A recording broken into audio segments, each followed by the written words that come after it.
Estamos de regreso para el último tema de la noche. El Congreso de Aguascalientes aprobó el viernes pasado en sesión extraordinaria que la Constitución del Estado reconozca que persona es todo ser humano desde su concepción hasta la muerte natural. Presentada por la bancada del Partido Acción Nacional, que es mayoría en esa entidad, la reforma establece que el Estado debe reconocer la personalidad jurídica y garantizar el goce y la protección de los derechos de toda persona en la Constitución y las leyes que de ella emanen. También se aprobó una segunda reforma presentada como iniciativa ciudadana por Carlos García Villanueva, quien es representante del Frente Nacional por la Familia en la entidad, la misma organización que siempre sale a marchar cuando se busca el acceso al matrimonio igualitario. Por si no los tienes en el radar, vale recordar que este frente es precisamente una organización conservadora que ha encabezado campañas y marchas en contra de temas como, ya decía yo, el matrimonio igualitario, pero también la adopción homoparental, así como el derecho de las mujeres a decidir sobre su cuerpo o incluso el PIN parental para impedir que adolescentes reciban educación sexual. La reforma que esta organización propuso establece que ninguna persona en la entidad podrá ser objeto de actos u omisiones cuya intención o expectativa sea causar su muerte prematura. Es decir, el aborto en casos de violación, conducta imprudencial o culposa, o exista peligro de muerte de la persona embarazada, sigue estando permitido, pero no podrían avanzar reformas a favor de otras causales para interrumpir un embarazo. Las colectivas feministas de ese estado y del resto del país han considerado que estas reformas criminalizan el aborto, que son inconstitucionales y que violan los derechos humanos de las mujeres. Veamos qué opina la mesa. Yo creo que no va a haber debate esta noche porque conozco bien los perfiles de las dos panelistas y de los dos panelistas, pero a ver, Lisa, ¿qué podemos agregar a esta discusión? Evidentemente, de lo que seguramente la gente ya sabe que opinamos, porque creo que en esta mesa estamos las cuatro y los cuatro a favor del derecho a decidir, los cinco más bien. Totalmente, y nos van a llover los unfollows en redes sociales porque siempre pasa cuando expreso una posición a favor del aborto, pero sin tapujos, yo lo digo, el derecho a decidir de las mujeres debe estar garantizado y debe estar protegido tanto en la Constitución Federal como en las constituciones de los estados. Creo que hay dos dimensiones, una que es política y que justamente gire la organización con base aquí en la Ciudad de México, pero que tiene trabajo en toda la República, describía en redes, ¿no? Esto es parte de una oleada de reformas constitucionales que se han venido dando en 21 estados de la República en clara respuesta a las reformas que permiten el derecho a decidir en la Ciudad de México. Y esto estaba muy impulsado porque si lograban criminalizarlo completa y absolutamente en una mayoría de congresos locales, pues la apuesta era que tuviera que subvertirse en la Ciudad de México también, cosa que por supuesto no vamos a permitir ni aquí ni en ningún otro estado de la República. Pero lo segundo sí tiene que ver con cuál es la interpretación y los efectos reales de esta reforma, y creo que también las chavas de Gire hicieron un muy buen trabajo explicativo. Y por una parte estaba lo que ya mencionaba la nota, es decir, las causales que están contempladas en el Código Penal de Aguascalientes se mantienen y por lo tanto no es que se ilegalice completamente el aborto, sino que por estas tres razones que tienen que ver con la vida, que peligre la vida, la violación, y ya no me acuerdo cuál es la otra, se sigue protegiendo, digamos, la posibilidad de que las mujeres puedan interrumpir voluntariamente su embarazo, pero no solo eso, la otra parte estaba en que no subvierte tampoco la NOM 046 y entonces la obligación del personal de salud de atender y practicar estas interrupciones y además de buena voluntad creerle a las mujeres que están o se encuadran dentro de una de las tres causales también se mantiene vigente, cosa que tenemos que observar porque sigue siendo una obligación para ese personal de salud. Entonces, espero que haya mucha organización local, espero que podamos también hacer uso de todos los contrapesos y mecanismos constitucionales a favor de las mujeres, pero bueno, es importante que no le sigamos el discurso justamente para que no se crea que esto está 100% ilegalizado y no se ejerza un efecto disuasorio por mala información. Bien. ¿Qué podemos agregar, abogada Luisa Conesa? Esto evidentemente va a acabar, seguramente podría acabar en la Corte Suprema. Ojalá y así sea. Yo creo que lo primero que hay que entender es darle contexto a este tipo de reformas. ¿Por qué existen? Porque hubo un criterio de la Suprema Corte por ahí del año 2006, cuando se estudia la decisión del legislador de la Ciudad de México de descriminalizar la interrupción del embarazo en el primer trimestre, en donde la CNDH hay que decirlo para que no se nos olvide, en aquel entonces, le cuestiona a la Corte si el legislador local podría tomar esta decisión. Entonces, en este caso, a diferencia de la tradición de Estados Unidos, cuando se estudiaban prohibiciones, aquí la Corte se pregunta si el legislador está legitimado para descriminalizar la interrupción del embarazo en el primer trimestre, ¿no? Y lo que encuentra es que no hay una obligación constitucional en la Constitución Federal de proteger a la vida desde la concepción. Entonces, ¿cuál fue la reacción de los estados? Ya decía Lisa, alrededor de 20, 21. Dicen, bueno, pues si la Constitución Federal no tiene este derecho, pues entonces vamos a hacer el trabajo para que lo tengan las constituciones locales. Esta fue una reacción pues muy predecible de quienes tienen esta posición, ¿no?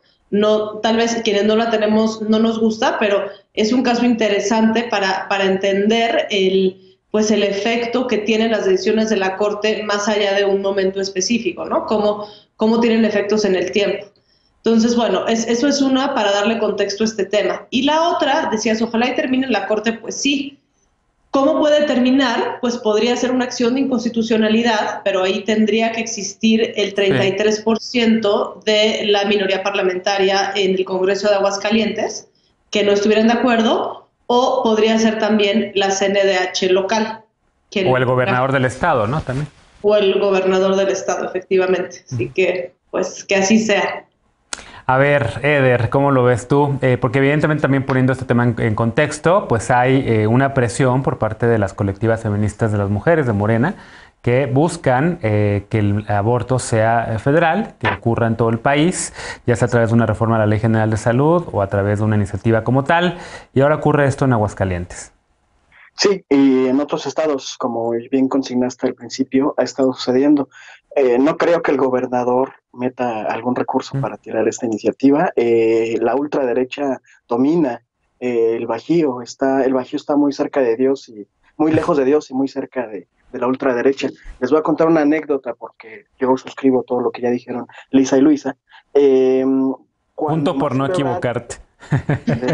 Cuando Marcelo Ebrard y la legislatura del gobierno de la Ciudad de México despenalizaron el aborto y legalizaron el matrimonio igualitario, y también cuando Enrique Peña Nieto hizo esta simulación de meter una iniciativa en la Cámara Federal para reconocer el matrimonio igualitario a nivel nacional, en Aguascalientes los padres de las iglesias convocaron a unas sesiones especiales para aventarse discursos en contra de ambos personajes en tiempos diferentes y movilizaron a la feligresía en contra de los partidos de estos personajes. O sea, tanto a Marcelo Ebrard como Enrique Peña Nieto pagaron el costo político por estas iniciativas, porque domina la ultraderecha en Aguascalientes, en Guanajuato, en el Bajío en general, pero en Aguascalientes es muy evidente. Es tan evidente que el diputado Morena, muy mal, pero se abstuvo de esta votación porque saben que eso es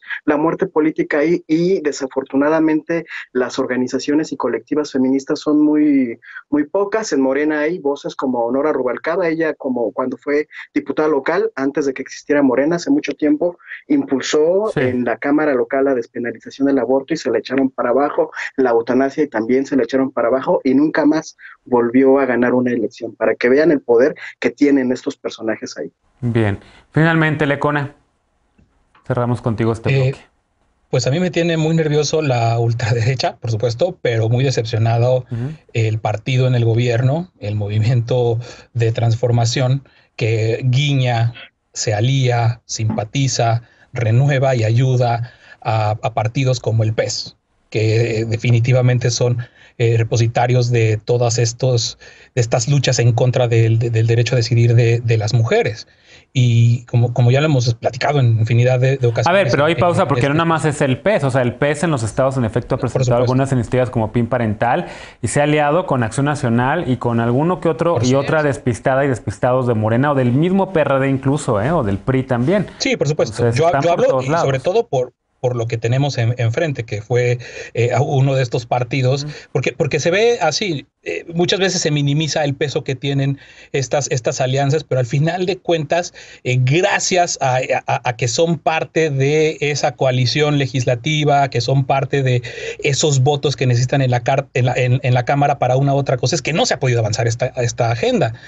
Y esto ligado a que el obradorismo en los primeros años que ha tenido de gobierno no aprovechó ese capital político que tiene el presidente de la República, porque el presidente de la República no tiene una postura a favor del derecho a decidir de las mujeres, claro, y es verificable. O sea, y el peso del presidente se ve hasta en cosas como las que vimos ahora que estuvo el presidente López Obrador convaleciente de COVID y que Olga Sánchez Cordero, la secretaria de Gobernación, tenía el control de las mañaneras o el lugar de las mañaneras que suele tener el presidente.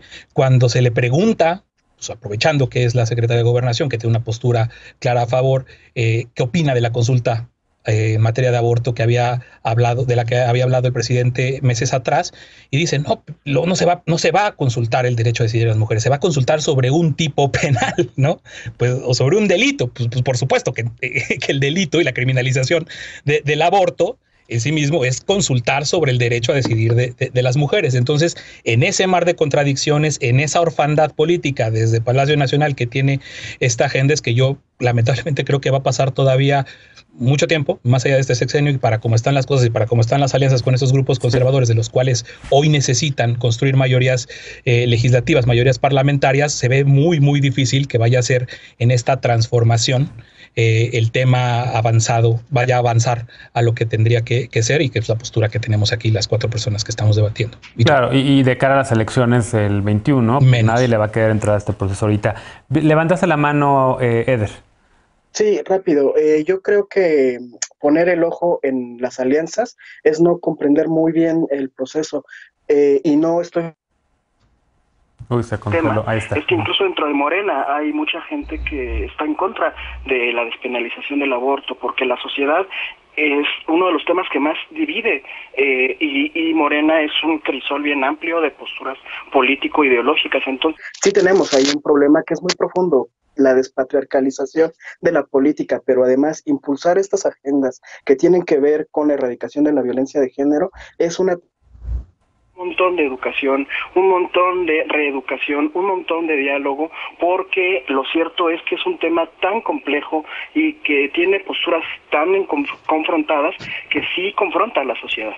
Entonces, ahí hay un problema muy grave, y el problema del machismo en Morena lo estamos viendo ahorita con un asunto más grave, que es el de Félix Salgado, que hoy se registró como precandidato a gobernador, a gobernador, y es un problema muy grave, es un problema y es una agenda con la que todavía estamos en deuda. La transformación, la cuarta transformación, y toda la sociedad, las feministas son una voz muy importante, muy muy necesaria. Bien. Están obteniendo un montón de victorias y le seguimos quedando a deber mucho todos los que estamos actuando políticamente. Se registró como precandidato a gobernador de Guerrero, un hombre que tiene 5 denuncias por lo menos, incluidas algunas de violación y procesos de investigación en curso, agradeciéndole a las mujeres, por cierto, como fuerza motor de la 4T. ¿Cómo levantaste la mano, Alfredo? ¿Querías comentar algo?